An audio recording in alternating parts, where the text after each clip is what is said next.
Bollywood superstar Salman Khan সম্প্রতি Saudi আরবের রিয়াদে একটি অনুষ্ঠানে অংশ নিয়ে বিপাকে পড়েছেন।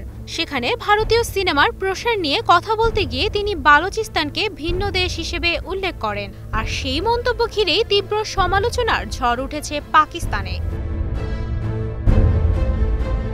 সালমান বলেন, হিন্দি সিনেমা যদি সৌদি আরবে মুক্তি পায় তবে তা সফল হবেই। তামিল, তেলুগু বা মালয়ালম সিনেমাও এখানে ভালো ব্যবসা করবে, কারণ ভিন্ন ভিন্ন দেশ থেকে এখানে মানুষ কাজ করেন, যেমন বালুচিস্তান, আফগানিস্তান, পাকিস্তান থেকে আসা মানুষজন। এই মন্তব্যেই মূলত বিতর্কের সূত্রপাত। অনেকের দাবি এটি সালমানের মুখ ফসকে বলা কথা, তবে কেউ কেউ মনে করছেন তিনি ইচ্ছাকৃতভাবে বালুচিস্তানকে দেশ হিসেবে উল্লেখ করেছেন।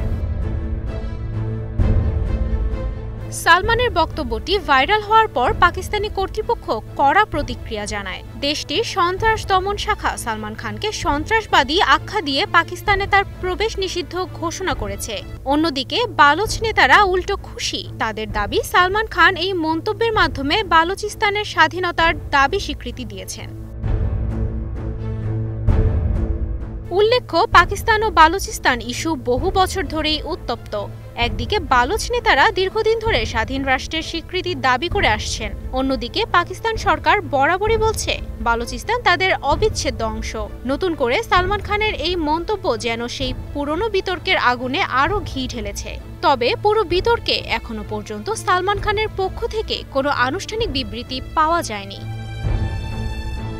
তুবাইশি বুশরা, স্টার নিউজ।